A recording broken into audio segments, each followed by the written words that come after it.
नमस्कार, टेकपाना take update लिएर आएको छु म हरिजन थापा।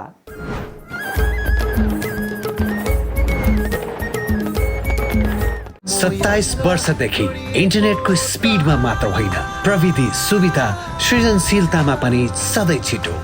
वर्ल्ड लिङ्क, मनसँग जोडिएको तार, तपाईलाई पनि व्यक्त गर्दछ आभार। छिटो भनेकै वर्ल्ड लिङ्क।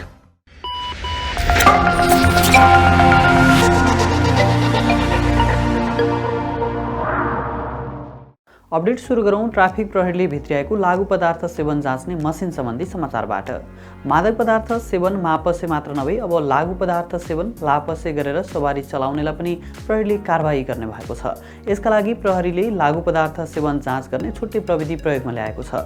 यसअघि चालकले लागु पदार्थ सेवन गरेको जाँच गर्न स्वास्थ्य एवं पिसाब परीक्षण नै गर्नुपर्ने बाध्यता थियो। मापसे जाँच गर्दा भने प्रहरीले ब्रेथ एनालाइजर मसिन प्रयोग गर्दै आएको छ। काठमाडौँ उपत्यका ट्राफिक प्रहरी कार्यालयका प्रवक्ता प्रहरी वरिष्ठ उपरीक्षक राजेन्द्र प्रसाद भट्टले लापसे प्रविधि प्रयोगमा ल्याउन लागेको जानकारी दिएका छन्।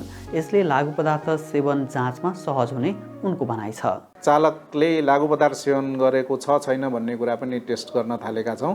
टिएचसी किटबाट सुरु गरेका थियौँ, जसमा चाहिँ युरिन टेस्ट गरेर युरिनबाट चाहिँ लागु औषध कन्ज्युम गरेको छ छैन त्यो पत्ता लगाएर त्यस्ता लागु औषध कन्ज्युम गरेका चालकलाई चाहिँ लागु औषध सेवन मुद्दा नै चलाउने गरिएको छ अहिले।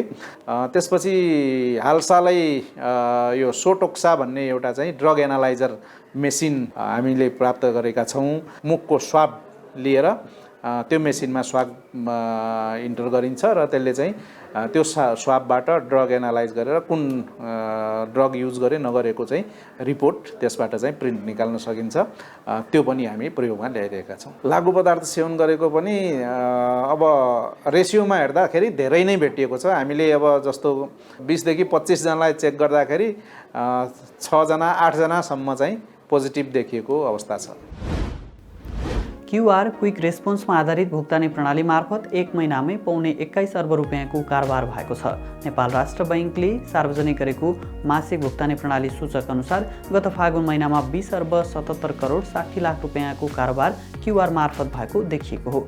माघ महिनामा क्युआरमा आधारित भुक्तानी प्रणाली मार्फत 17 अर्ब 76 करोड 50 लाख रुपियाँको कारोबार भएको थियो। यसैगरी मोबाइल बैंकिङतर्फ गत फागुनमा 1 खर्ब 91 अर्ब 82 करोड 40 लाख रुपियाँको कारोबार भएको छ, जुन अघिल्लो महिनाभन्दा करिब 20 अर्ब बढी हो। केही महिनादेखि ओह्रालो लागिरहेको इन्टरनेट बैंकिङको कारोबार पनि फागुनमा बढेको छ। माघमा इन्टरनेट बैंकिङ मार्फत 12 अर्ब 41 करोड 90 लाख रुपियाँ बराबरको कारोबार भएकोमा फागुनमा 13 अर्ब 86 करोड 10 लाख रुपियाँ बराबरको कारोबार इन्टरनेट बैंकिङ मार्फत भएको छ। यस्तै गत फागुनमा कनेक्ट आइपिएस मार्फत 3 खर्ब 40 अर्ब 1 करोड 70 लाख रुपियाँको कारोबार भएको राष्ट्र बैंकको तथ्याङ्कमा उल्लेख छ।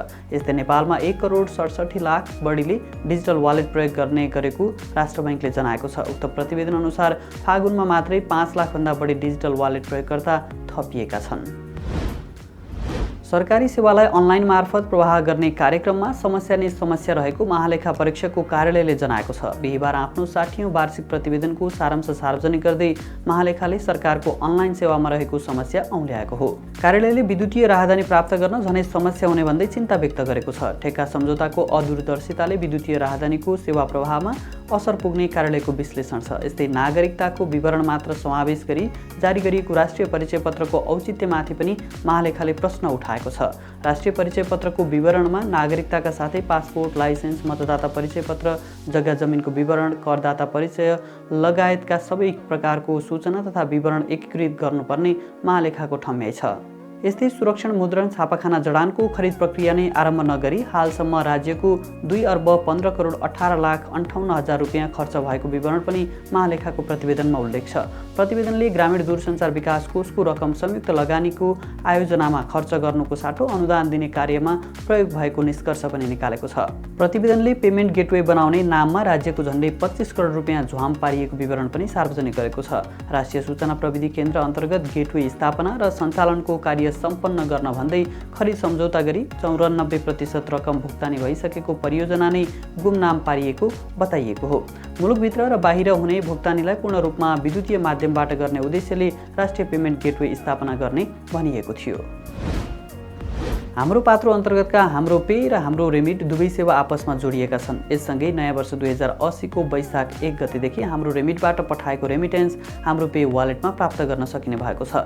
सेप्टेम्बर 2021 मा सुरु भएको हाम्रो रेमिटको सहयोगमा हाल अमेरिकाबाट नेपाल पैसा पठाउन सकिन्छ। अब आउँदो मे महिनादेखि अस्ट्रेलियामा रहेका नेपालीले समेत हाम्रो रेमिटको सेवा प्रयोग गर्न पाउनेछन्। हाम्रो पात्रोका अनुसार यदि अमेरिकामा रहेका नेपालीले कार्ड प्रयोग गरी हाम्रो रेमिट मार्फत पैसा पठाएको खण्डमा आधा घण्टाभित्र हाम्रो पेको वालेटमा जम्मा हुनेछ।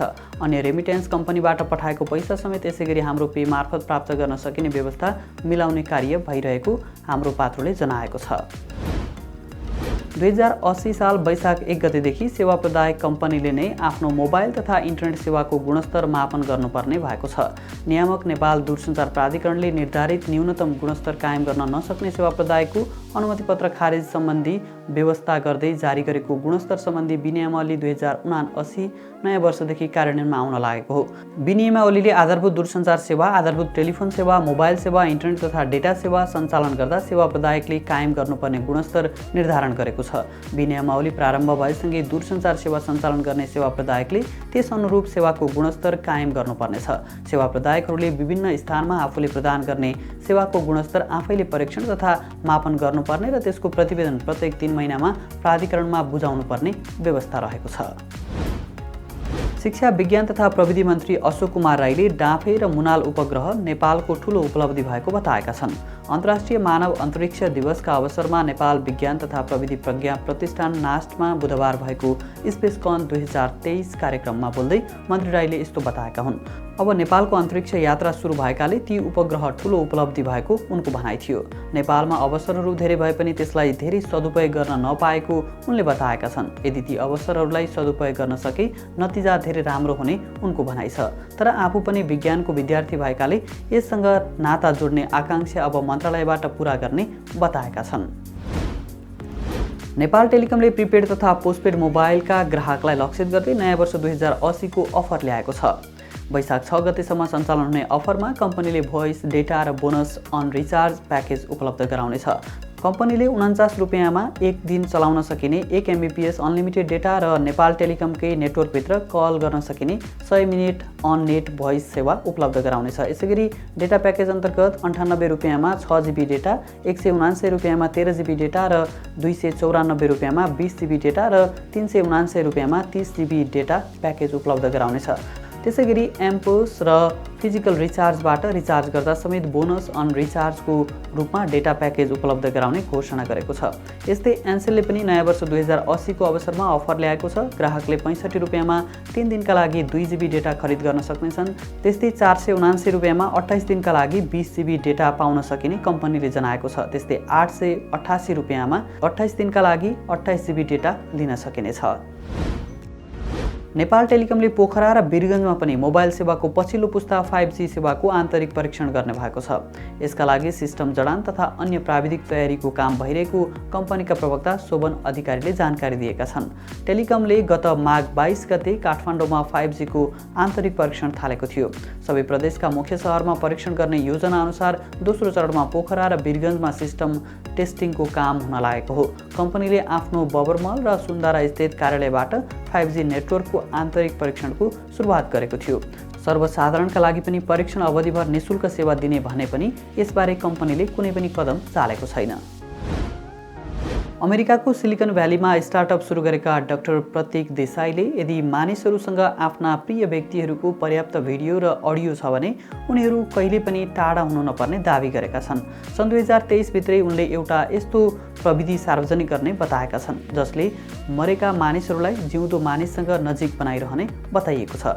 मरेका मानिसहरूको अवतार बनाएर कम्प्युटरमा अन्तर्क्रिया गर्न सकिने उनले दावी गरेका छन्। यो प्रक्रियामा मानिसको फोटो, भिडियो र अडियोलाई डिजिटलाइज गरिन्छ। त्यसपछि सो डेटा एआई प्रणालीमा अपडेट गरिनेछ। उक्त एआईले ती सबै डेटा अध्ययन गरेपछि सो व्यक्तिको अवतार डिजाइन गरिनेछ। उक्त अवतारले जिउँदो मानिसले जस्तै अन्तर्क्रिया गर्नेछ। यसको अर्थ हो मरेका मानिसलाई भर्चुअल मानिसको रूपमा राखिनेछ। अहिलेको चर्चित एआई टुल च्याटजीपीटी को सुरक्षा कमजोरी बग पत्ता लगाउने व्यक्तिलाई ओपन एआईले सम्मान गर्ने भएको छ। बग बाउन्टी प्रोग्राम घोषणा गर्दै ओपन एआईले च्याटजीपीटी भित्र रहेका कमजोरी रिपोर्ट गर्न आह्वान गरेको छ। प्लेटफर्ममा भएका कमजोरी वा त्रुटि पत्ता लगाउन कम्पनीले बग क्राउडसँगको साझेदारीमा सो कार्यक्रमको घोषणा गरेको हो। एक ब्लग पोस्ट लेख्दै बग पत्ता लगाउनेलाई संवेदनशीलताको आधारमा कम्पनीले $200 देखि $20,000 सम्म करिब 26,000 देखि 26 लाख रुपियाँसम्म पुरस्कार दिने घोषणा गरेको छ। गत महिना एउटा बगका कारण ओपनएआईले च्याटबटलाई केही समयका लागि बन्द गरेको थियो। यसकारण प्लेटफर्ममा थप बग हुन सक्ने र तिनको समाधान नगरे ठूलो दुर्घटना हुन सक्ने भएकाले सो कार्यक्रम गर्न लागेको कम्पनीले जनाएको छ। सामाजिक सञ्जाल तथा माइक्रो ब्लगिङ प्लेटफर्म ट्विटर अब छुट्टै कम्पनीको रूपमा नरहने भएको छ। एलन मस्कले ट्विटर कम्पनीको नाम सुटुक्क परिवर्तन गरी एक्स कर्पोरेसन बनाएका हुन्। यसको अर्थ ट्विटर अब एक्स कर्पोरेसन अन्तर्गतको एउटा प्रोडक्ट मात्र हुनेछ, जबकि यसअघि ट्विटर एउटा प्रोडक्टसँगै छुट्टै कम्पनीको रूपमा समेत रहेको थियो। यसैबीच एलन मस्कले पैसा नतिर्ने लेगेसी प्रयोगकर्ताको ब्लू चेक मार्क यही 20 अप्रिलमा फिर्ता लिने घोषणा गरेका छन्। यो अन्तिम मिति हुने भन्दै उनले ट्विट मार्फत यस्तो बताएका हुन्। यदि मस्कले भनेअनुसार नै कम्पनी अगाडि बढेको खण्डमा पैसा तिर्ने व्यवसाय र सरकारी निकाय तथा अधिकारीहरूको अकाउन्टमा मात्रै भेरिफिकेसन मार्क रहनेछ। चर्चित कोरियाली अटो ब्रान्ड हुन्डाईले आगामी 7 वर्षमा विद्युतीय गाडी उत्पादनको लागि करिब 24 खर्ब लगानी गर्ने भएको छ।